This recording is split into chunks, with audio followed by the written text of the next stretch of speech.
I hoped we could be friends, so every day at tea time, I'd prepare a tray, and I'd ask him how his latest case was progressing. And every day, he wouldn't know how to respond. And then one day, I was sat by the fire, finishing some work of my own, and he appeared with a cup of tea. But he sat down, and for the first time, he told me about his case, and I found myself inexorably drawn in. What did he tell you?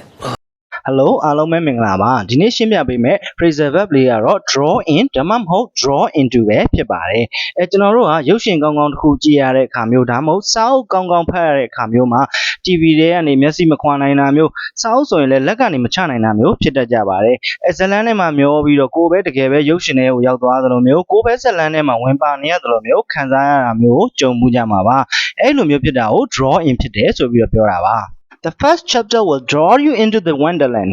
ပထမဆုံးအပိုင်းကပဲမင်းကိုထူးဆန်းတဲ့ကမ္ဘာတွေခေါ်ဆောင်သွားလိမ့်မယ်ကိုယ်ပဲတကယ်တည်းအဲ့ဒီကမ္ဘာတွေကိုရောက်သွားသလိုဖြစ်သွားလိမ့်မယ်အယမ်းပဲစိတ်ဝင်သွားကြလိမ့်မယ်လို့ပြောတာပါဒီရုပ်ရှင်လေးထဲမှာလည်းဒီလိုပဲသုံးသွားတာပါ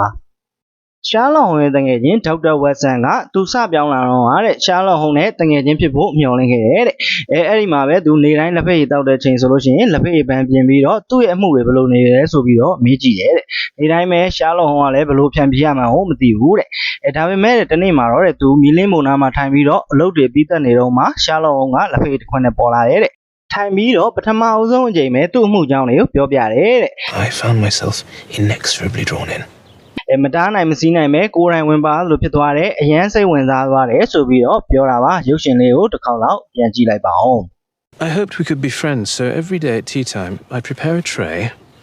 and I'd ask him how his latest case was progressing. And every day, he wouldn't know how to respond. And then one day, I was sat by the fire, finishing some work of my own, and he appeared with a cup of tea. But he sat down, and for the first time, he told me about his case, and I found myself inexorably drawn in. What did he tell you? ရုပ်ရှင်နဲ့ဇလန်းထဲမှာဝင်ပါသလိုဖြစ်တယ်ဆိုတာက TV ပိတ်လိုက်တယ်ဆိုရင်ပြီးသွားတဲ့ကိစ္စပါအပြင်လောကမှာလည်းဒီလိုပါပဲကိုကသိသိမထားလိုက်ပဲနဲ့သူများကိစ္စတွေဝင်ပါမိသွားတာမျိုးရှိတတ်ပါတယ်ကိုကစိတ်ဝင်စားသွားတဲ့အခါမှာသူများကိစ္စလည်းမှန်သတိမထားမိတော့ပဲနဲ့ဝင်ပါမိတာမျိုးဝင်ပြောမိတာမျိုးပါ Be careful not to get drawn into the online arguments တတိထားတော့ online ပေါ်ကအငင်းပွားစရာတွေကိုဆွဲသွင်းမခံရစေနဲ့ဝင်မပါမိစေနဲ့ဆိုပြီးတော့ပြောသွားတာပါအရန်ပဲစိတ်ဝင်စားသွားတော့ဝင်ပါမိသွားတာမျိုးပါဒီနေ့ဗီဒီယိုလေးကတော့ဒီလောက်ပါပဲကျေးဇူးတင်ပါတယ်